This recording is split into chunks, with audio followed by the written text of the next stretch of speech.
Hola doctores, ¿cómo están? Bienvenidos a un nuevo video de Punto ENAR.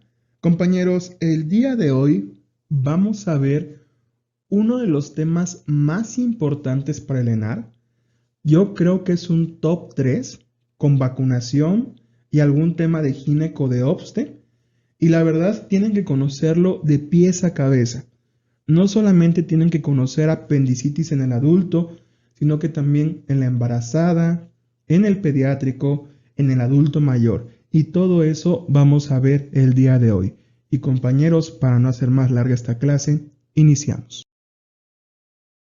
Bien, compañeros, en la definición ya podemos encontrar una respuesta correcta sobre alguna pregunta que se nos puede hacer. Vamos a leerla. Es la inflamación del apéndice secal o vermiforme. Inicia con obstrucción de la luz apendicular y como consecuencia incrementa la presión intraluminal.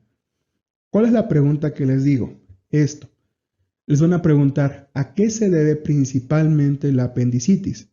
Se debe a una obstrucción de la luz apendicular. ¿Qué va a pasar, compañeros? Que esta obstrucción va a provocar que empiecen a incrementar presiones.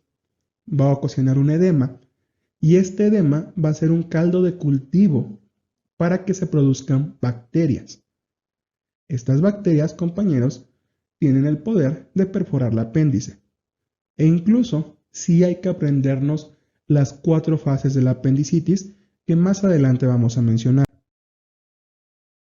Epidemiológicamente hablando, compañeros, es la urgencia quirúrgica abdominal más común. Aunque aquí existe una pequeña disyuntiva que la vamos a trabajar en el taller integrador de abdomen agudo, porque muchos mencionan que es la patología biliar. Pero la patología biliar, compañeros, es en adultos mayores. De manera general, es apendicitis, ¿de acuerdo? Ya saben, si tienen algún dato distinto al que yo comento aquí, les agradeceré que lo dejen en los comentarios. La frecuencia de presentación es precisamente a nuestra edad, entre 15 y 35 años, y la incidencia es muy alta. El 7% de la población la padecerá. Y si algún compañero quiere la especialidad de cirugía, estoy 100% seguro que al menos en un año atenderá unas 50 apendicitis, al menos. ¿Qué tienen que saber, compañeros? Que del 20 al 30% de las apendicitis se van a perforar. Incluso si no estoy mal, lo menciona el Robbins, ellos te dicen que a pesar de todos los avances que hay en la medicina, las tasas de perforación no han disminuido, se siguen manteniendo desde el principio de siglo. Entonces, del 20 al 30% de apendicitis se perforan. Y el periodo más frecuente de perforación es de 24 a 72 horas. Ahora, compañeros, sucede algo muy curioso. El 20% de los pacientes que fueron sometidos a una apendicitis se encuentran un apéndice normal, es decir, se equivocaron en el diagnóstico. Compañeros, ¿qué se hace en estos casos? Hacen una apendicectomía incidental, ¿de acuerdo? Si ya están ahí, pues quítenla, porque a lo mejor, como dice la canción de Timbiriche, si no es ahora, será mañana. En algún momento puede que esa apendicitis, mejor dicho, ese apéndice se inflame y nos cause problemas. Entonces, si ya están ahí, soné muy señor, ¿no? Con lo de si no es ahora, será mañana. Regresando. Si no lo hacen en ese momento, puede que tarde o temprano se compliquen. Entonces, si ya están ahí, hagan la apendicectomía, independientemente de que si esté inflamada o no. Y lo ponen así en su reporte quirúrgico. Se hizo una apendicectomía incidental como una apendicitis profiláctica. Y compañeros, aprovechen también para revisar cavidad, porque si metieron a este paciente es porque tenía síntomas. Entonces, traten de identificar la causa de esos síntomas. ¿De acuerdo, compañeros? Lo que acabamos de mencionar de epidemiología, los 6 cuadros, compañeros, van de memoria porque se pueden preguntar. Y esta diapositiva también va de memoria. La principal causa de apendicitis es un fecalito. Qué bonita manera de decirle poposita, ¿no? Un fecalito. La causa más frecuente en pediatría es la hiperplasia de los folículos linfoides submucosos. Recuerden 2 cosas, compañeros. La primera, que el apéndice es un órgano linfoide secundario. Entonces, sí tiene funciones inmunológicas. Es una mentira que no tenga funciones. Y el segundo punto es que en los pediátricos, aproximadamente a los 7 años, todos tienen una hiperplasia de todos los órganos linfoides que tienen. Las amígdalas, el apéndice. Por esta razón es que en los niños la principal causa de apendicitis se debe por esta hiperplasia de estos folículos linfoides. ¿De acuerdo? Entonces, recuerden, en el adulto por un fecalito, en los niños por una hiperplasia de folículos linfoides. Cuerpos extraños como semillas solo en un 4% y tumores apendiculares afortunadamente solo el 1%. Las bacterias más frecuentes, compañeros, que podemos encontrar son las de siempre, las que hemos ido viendo en todos los procesos infecciosos. Si es una bacteria aerobia, va a ser E. coli, y si es una anaerobia, va a ser Bacteroides fragilis. Entonces, compañeros, siempre por eso es bueno como que ir analizando las materias poco a poco con un enfoque estructural, porque de esta manera pueden integrar el conocimiento y darse cuenta que, por ejemplo, si en colangitis el principal agente es E. coli, ¿por qué va a ser otro agente en apendicitis si ambos están en cavidad abdominal? Entonces, integren el conocimiento de esta manera, razónenlo así y no tienen que estar memorizando tanto. Nada más se memorizan un solo agente y es más que suficiente para entender toda la patología intestinal quirúrgica abdominal. Bien, compañeros, vamos a las fases de apendicitis. Ya habíamos mencionado, tenemos 4.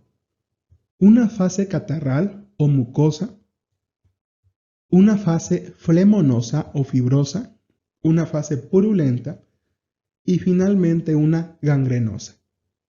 Esta mnemotecnia, compañeros, yo la utilizo desde que empecé a estudiar medicina y yo las fases de apendicitis las entiendo como las fases de un resfriado común.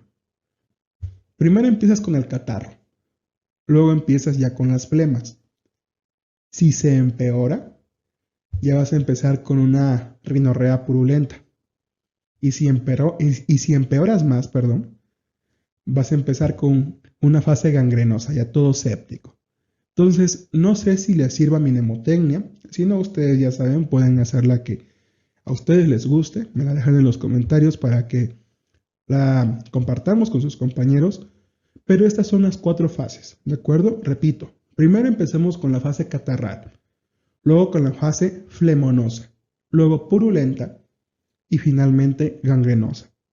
En la fase catarral, compañeros, hay una inflamación de la submucosa. Si ustedes ven la apendicitis, macroscópicamente va a estar normal. Y eso es algo que les quería comentar cuando estábamos viendo la parte de apendicitis incidental, de que el 20% de apendicitis están normales. A veces ustedes llegan y ven un apéndice normal, pero es porque probablemente esté en esta fase, en una fase mucosa. Obviamente la tienes que mandar a patología para que te den bien el reporte histopatológico y te confirmen que sí estábamos ante una apendicitis. Y ya esto como mala práctica, como un súper mal consejo, a veces a los cirujanos cuando les sucede esto, les dan su golpecito al apéndice para que se inflame y ya en el reporte histopatológico por lo menos salga con una fase catarral. Esto no lo escucharon aquí, me han contado que se hace, ¿de acuerdo? Bien, en la fase flemonosa ya hay una ulceración. En la fase purulenta ya hay un exudado purulento. ¿Por qué, compañeros? Porque en este momento las bacterias, principalmente E. coli, ya están empezando a producir pus. Y a través de un exudado se va a ver esta fase purulenta. Y la fase gangrenosa, compañeros, ya tenemos un absceso o peritonitis difusa. Entonces, si se dan cuenta, es muy sencillo recordar las fases de apendicitis aguda. Compañeros, vamos con el cuadro clínico, la diapositiva más importante del tema, porque esto nos va a permitir hacer todos los diagnósticos diferenciales posibles. Identificar una apendicitis, compañeros, para el ENARP es de lo más fácil del mundo. ¿Por qué? Porque siempre les ponen datos muy característicos. Primero vamos a ver los generales. Un dolor abdominal agudo tipo cólico, que esto puede ser en cualquier patología, que puede existir náuseas y vómitos en cualquier patología, y una fiebre de más de 38 grados, esto en cualquier patología abdominal. Ahora, vamos a los datos clave. Si les ponen esos datitos en el caso clínico, automáticamente saben que se trata de una apendicitis. Les digo, identificar apendicitis en un caso clínico del ENARP es de lo más fácil del mundo. Lo complejo a veces son las preguntas rebuscadas que nos podrían hacer. Entonces, ¿qué datos van a encontrar en el caso clínico? Un dolor en región periumbilical que aumenta al caminar y al toser. Y sobre todo, compañeros, este dolor periumbilical migra a fosa ilíaca derecha.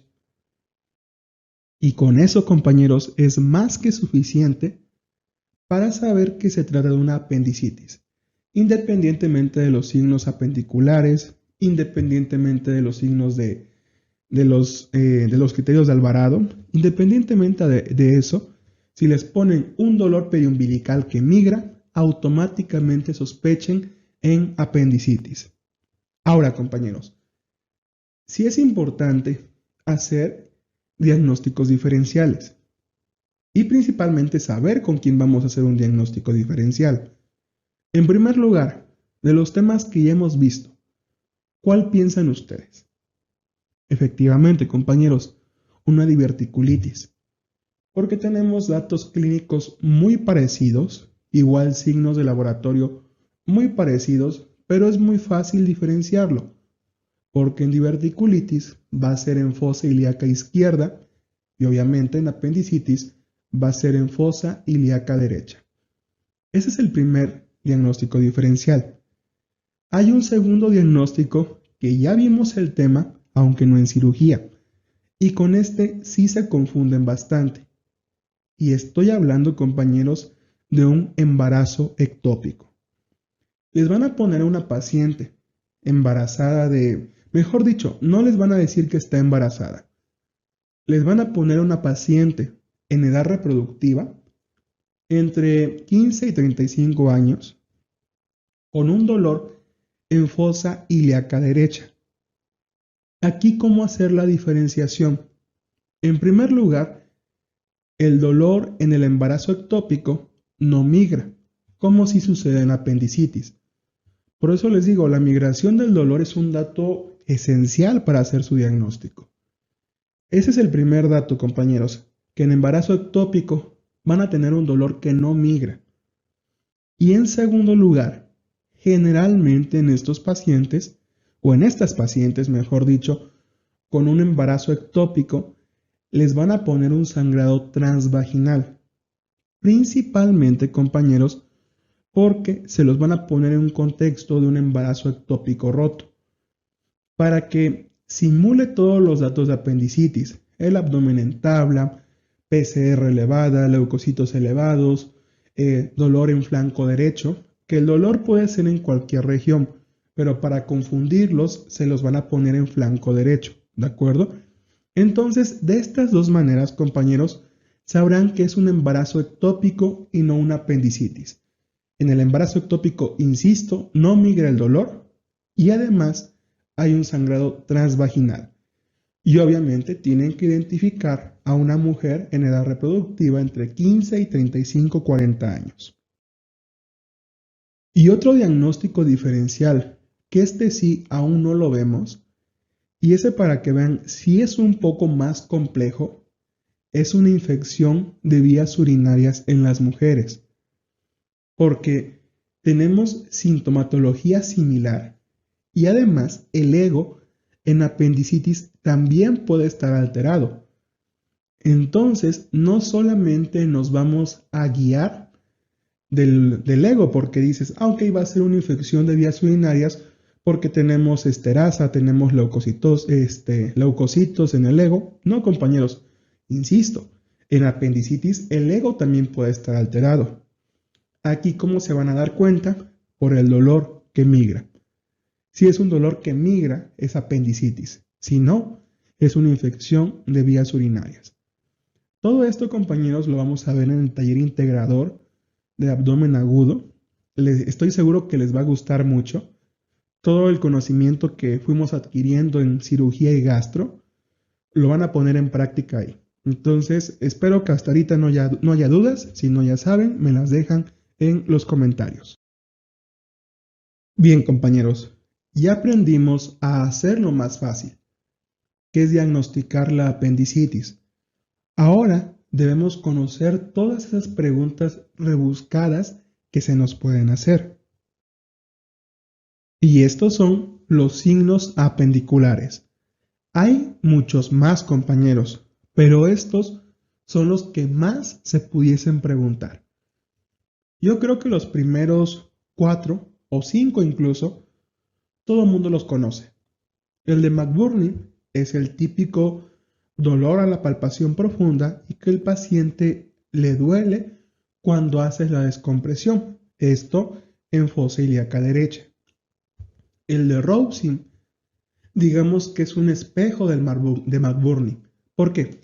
Porque aquí te va a doler cuando hagas la descompresión, pero en fosa ilíaca izquierda.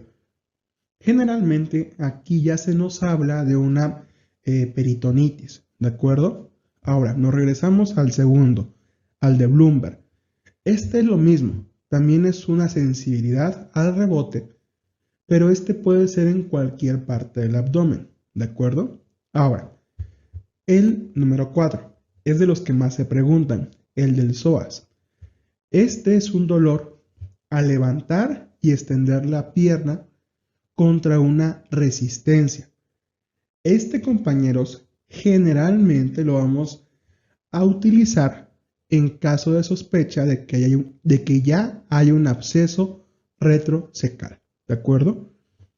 También tenemos el del obturador, que este es un tanto similar al del psoas. Sin embargo, aquí hay una flexión y rotación externa del muslo derecho en decúbito supino. Este lo vamos a utilizar si sospechamos de un absceso pélvico, ¿de acuerdo? Recuerden esto, psoas, absceso retrocecal, obturador, absceso pélvico. Después tenemos uno que se preguntó el año pasado, el de Dunphy, que es un aumento en fosa ilíaca derecha con la tos. Y este signo, compañeros, es muy constante que lo pregunten. ¿Por qué? Porque siempre en el caso clínico, no siempre, casi siempre, les van a poner un paciente con dolor en región periumbilical con dolor cuando tose. Entonces, eso se llama signo de Dunphy. Y finalmente tenemos el de Sommer, que es una defensa involuntaria de los músculos abdominales por irritación peritoneal. Es cuando el abdomen se pone duro en términos coloquiales. Entonces, compañeros, estos 7 signos apendiculares, por favor, de memoria. Y compañeros, un pequeño anuncio. Hace 2 días, en la clase de pancreatitis, anunciamos que teníamos el curso completo de Punto ENAR, donde tenemos más de 140 videoclases con todos los temas para el examen, más 30 talleres de repaso, en donde se incluyen talleres de casos clínicos, talleres integradores. También tenemos un simulador semanal, material exclusivo, Kahoots. Subimos mucho contenido. La verdad es una herramienta muy importante para que ustedes se puedan preparar.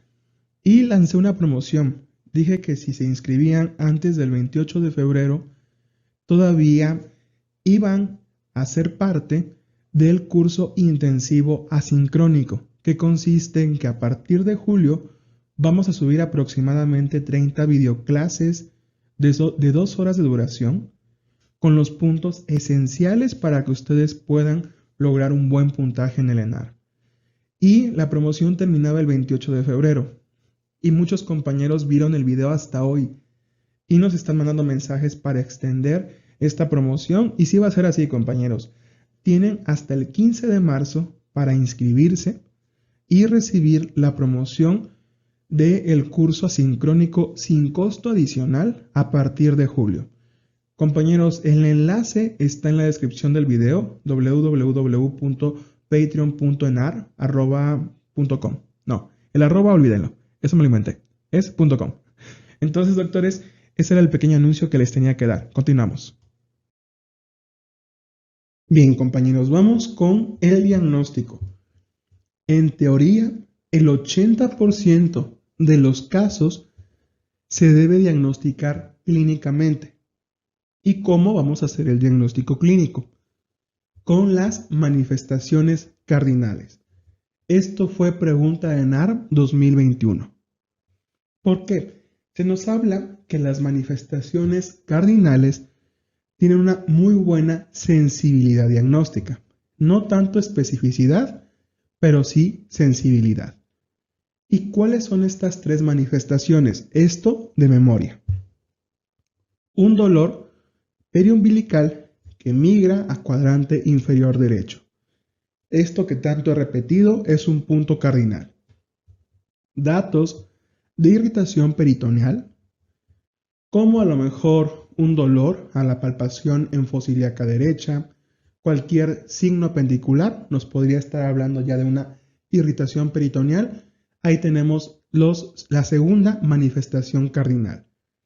Se nos menciona, compañeros, que con 2 de 3 manifestaciones es suficiente para programar una apendicectomía. ¿De acuerdo? Ahora, tenemos un tercer punto. En caso de que no hayamos tenido el dolor que migra o no tengamos datos de irritación peritoneal, necesitamos buscar datos de respuesta inflamatoria sistémica. ¿Cuál va a ser? Neutrofilia. ¿De acuerdo? Leucocitosis con neutrofilia. Entonces, si se cumple ese aspecto, ahora sí, tenemos que programar una apendicectomía. Obviamente, compañeros, esto no se hace en la vida diaria. Esto es para el ENAR. Yo siempre les he dicho ahorita que estamos en cirugía. Si van a hacer una cirugía, estén 100% seguros de que efectivamente sea el diagnóstico correcto. Si no, van a incrementar el porcentaje del 20% de apendicectomías incidentales. ¿De acuerdo? Y en caso de tener cualquiera de estos 2 síntomas cardinales presentes y que no se confirme con leucocitosis, debemos confirmar nuestro diagnóstico con un estudio de imagen. Se supone, aquí lo menciona así, y también existe ambivalencia en esta parte de la guía de práctica clínica, que de manera inicial debería ser el ultrasonido y ya de manera concluyente la tomografía. Y para concluir con esta diapositiva, compañeros, unos criterios que van de memoria sí o sí, porque incluso les pudiesen preguntar un puntaje, que calculen un puntaje, ¿de acuerdo? Pero es fácil aprendérselos. Tenemos los criterios de Alvarado: un dolor a la palpación enfosiliaca, fiebre, náusea, el signo de Bloomberg positivo, es decir, el rebote positivo, anorexia, migración del dolor, leucocitosis y neutrofilia. Si tenemos más de 7 puntos, será sugestivo de apendicitis. ¿Qué es lo que les recomiendo que más memoricen, compañeros? ¿Cuáles de estos valen 2 puntos? que es el dolor a la palpación en fosa ilíaca derecha, y la leucocitosis. Una manera de aprendérselo es que son dos de las tres manifestaciones cardinales, la leucocitosis y un dato de irritación peritoneal, que sería un dolor a la palpación en fosa ilíaca derecha. Estos dos criterios valen 2 puntos. Hay otros 6 criterios que valen 1 punto, que en total nos pueden dar 10. Vamos a confirmar que efectivamente se trata de una apendicitis si tenemos más de 7 puntos en estos criterios de Alvarado.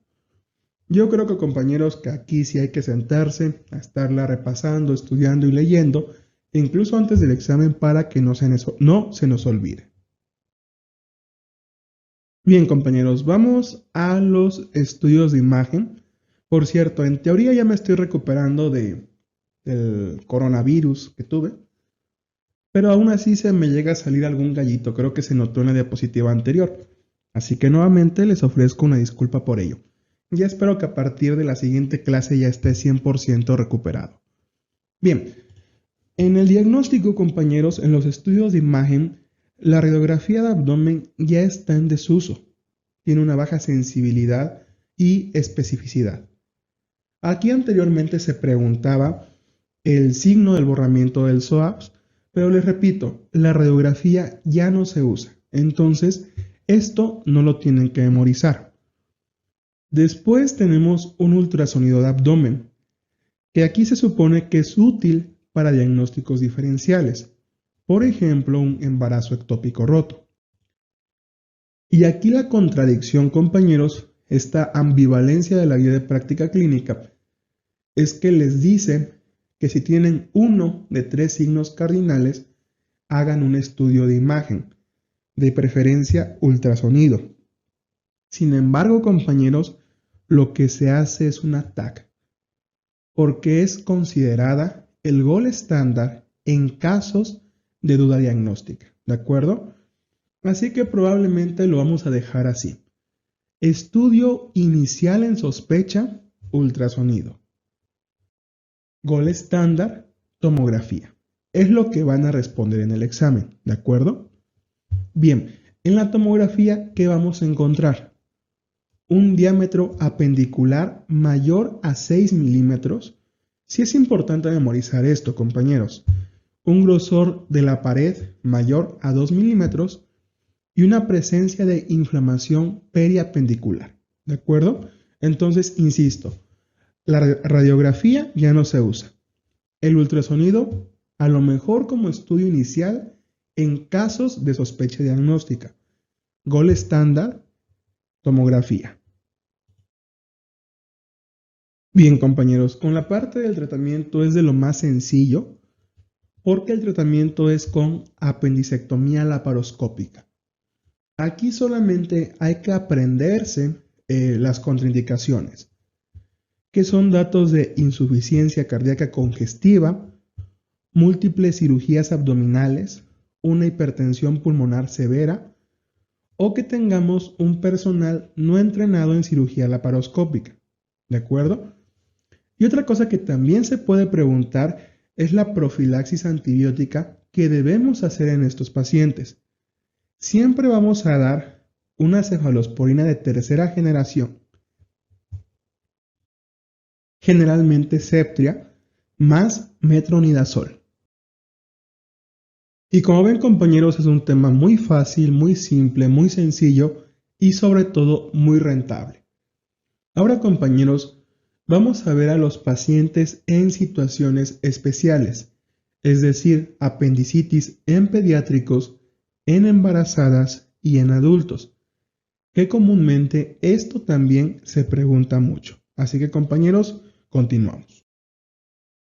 Empezamos con apendicitis en niños.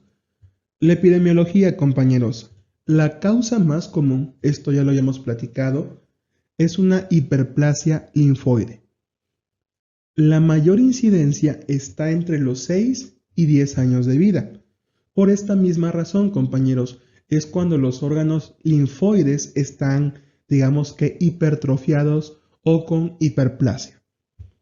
tenemos una incidencia de 4 por cada 1000 niños. Si se dan cuenta, tampoco es que sea tan raro en niños. Los más frecuentemente afectados son los del género masculino.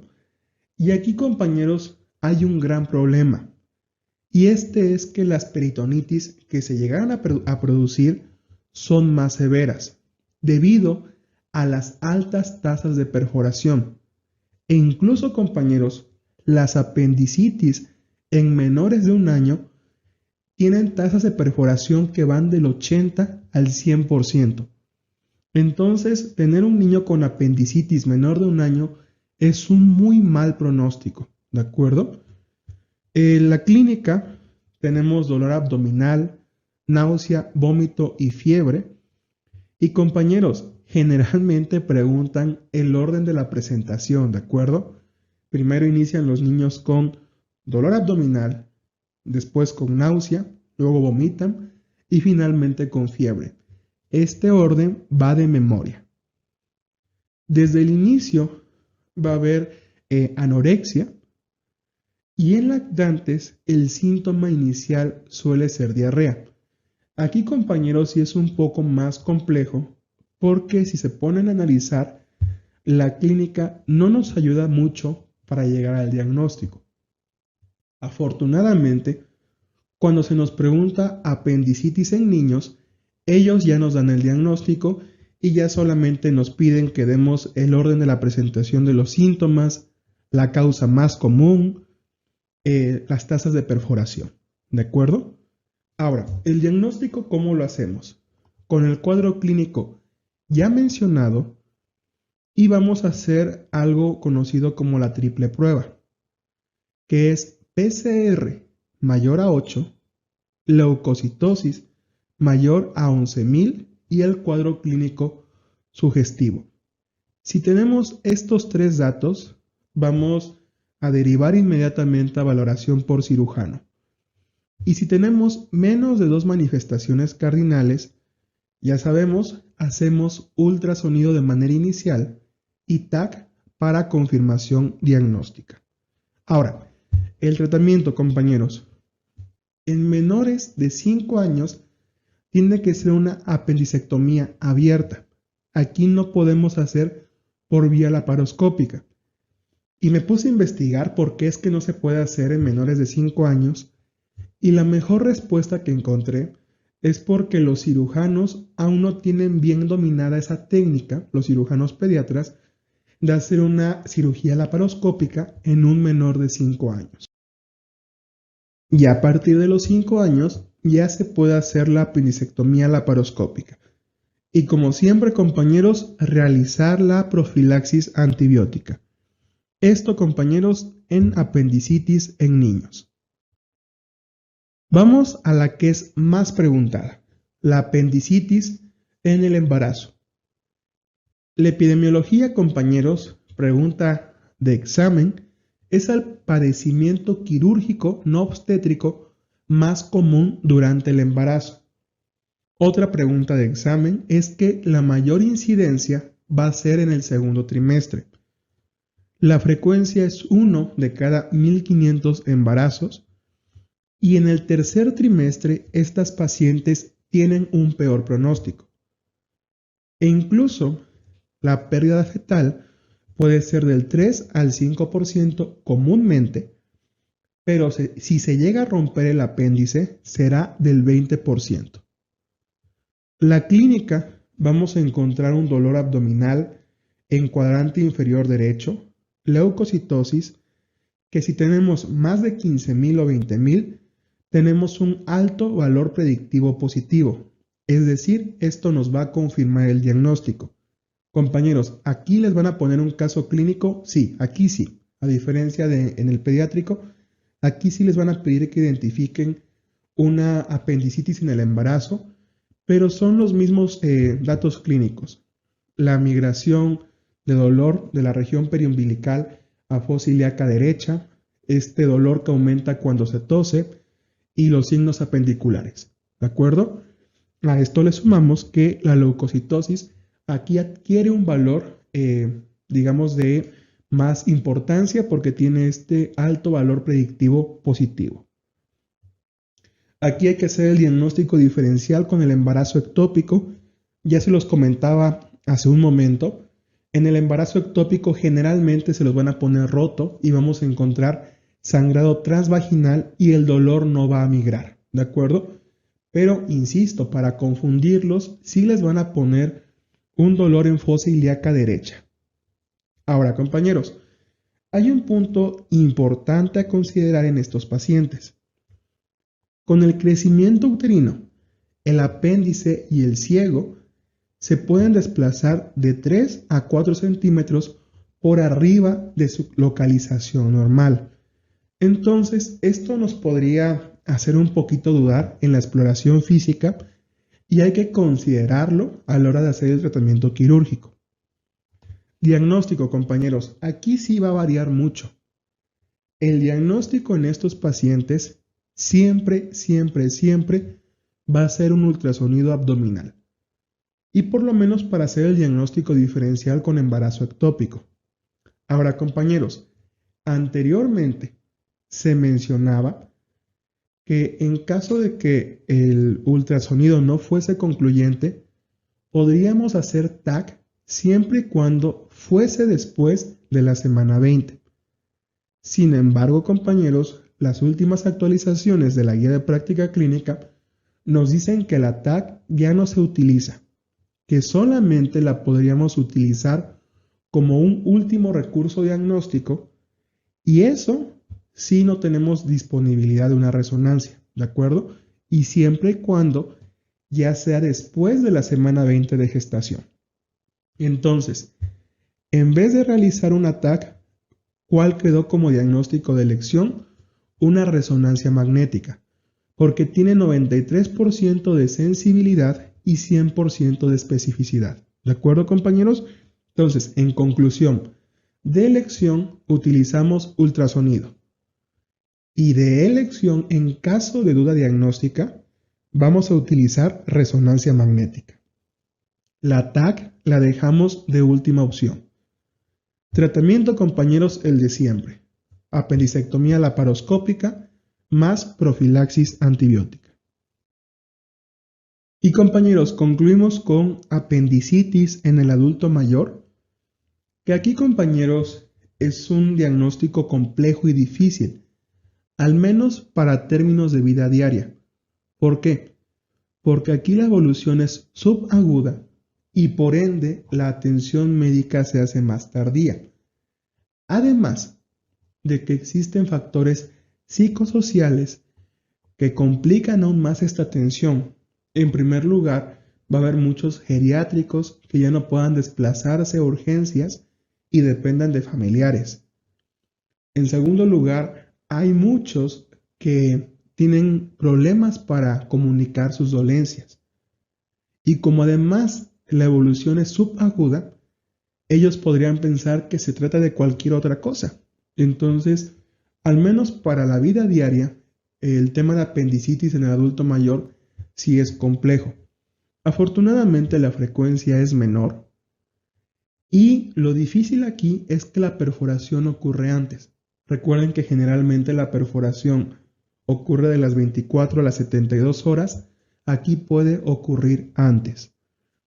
Ahora, para la vida diaria es difícil este tema. Para el ENAR es muy fácil. ¿Por qué?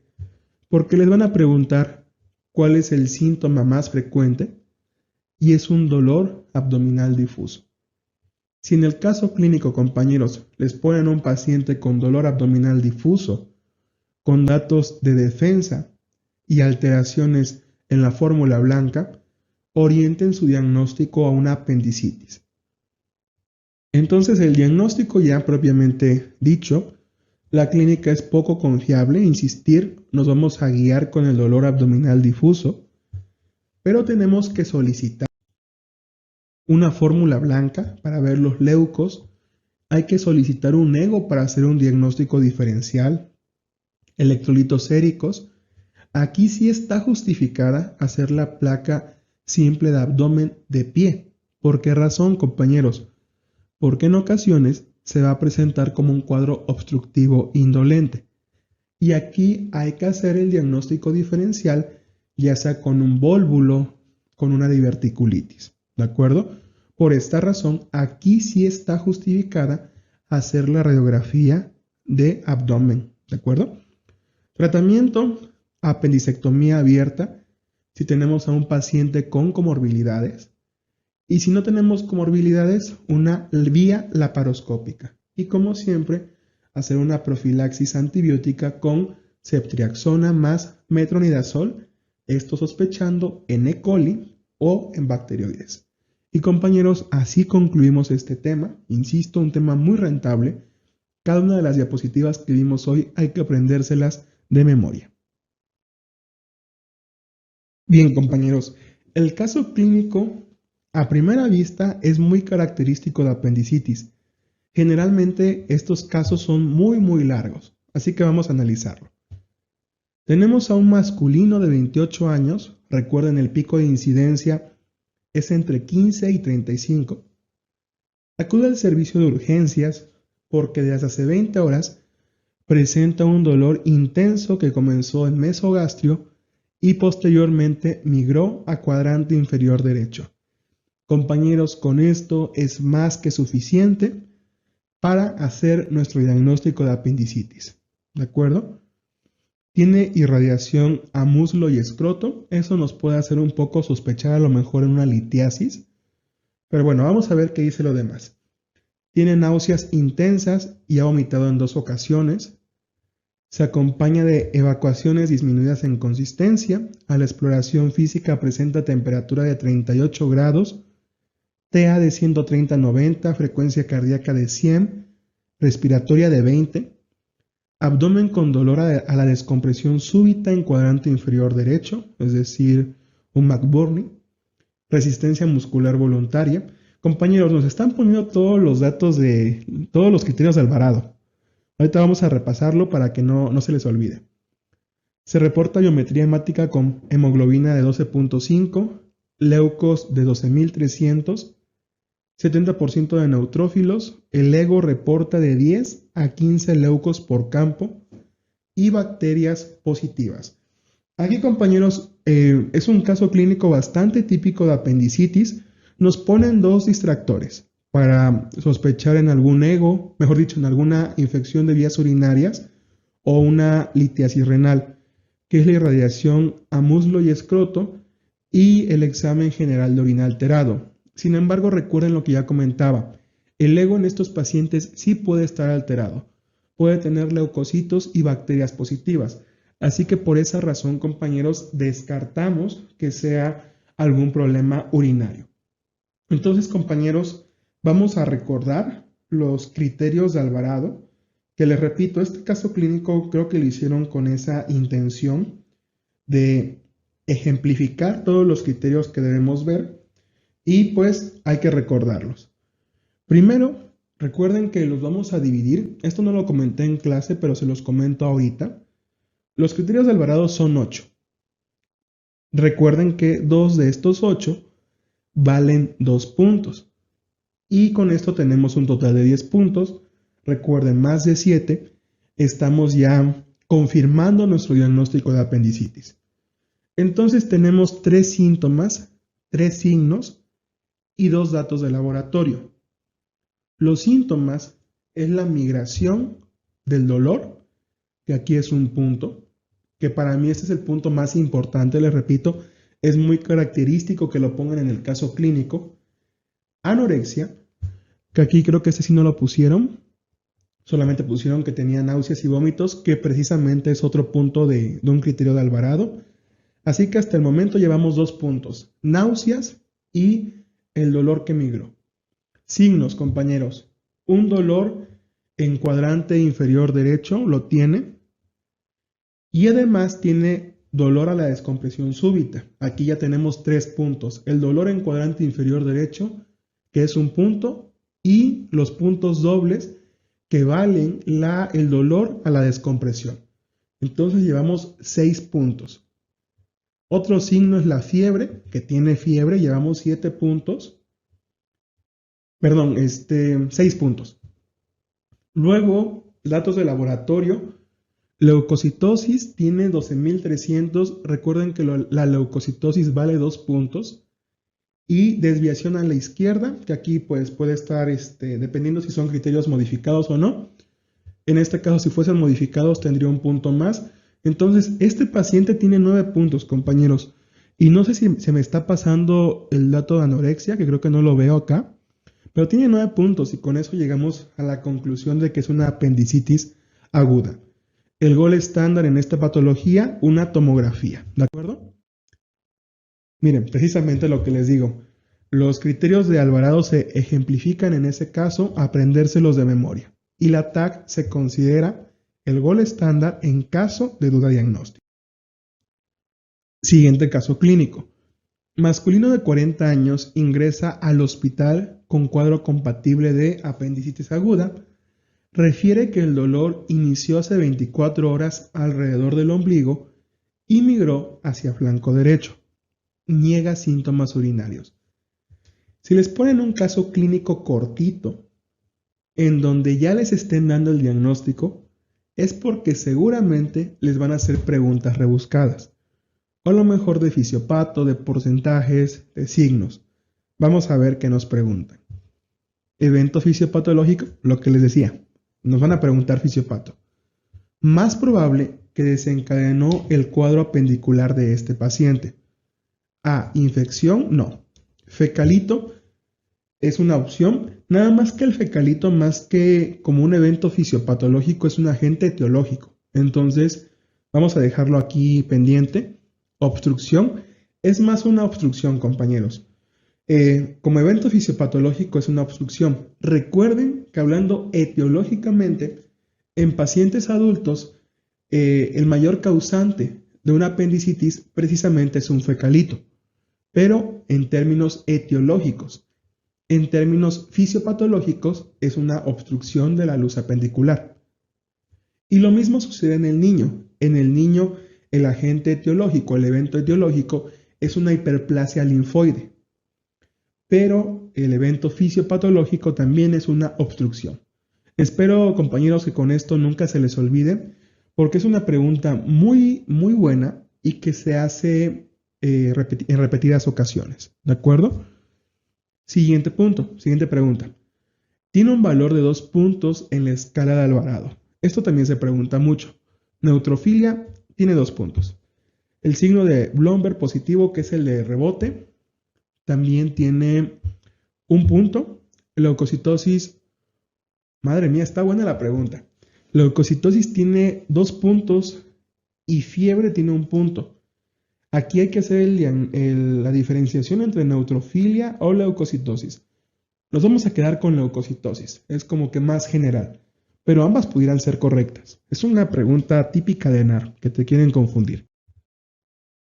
Entonces, pregunta número 1, el evento fisiopatológico es la obstrucción de la luz apendicular.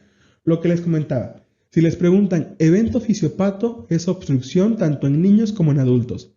Si les ponen evento etiológico en niños es hiperplasia linfoide y en adultos es por un fecalito. Y la pregunta 2, el dolor a la palpación en fosa ilíaca derecha y los leucocitos son los únicos que tienen un valor de 2 puntos en escala de Alvarado. Claro, sí es cierto, doctores, no me acordaba.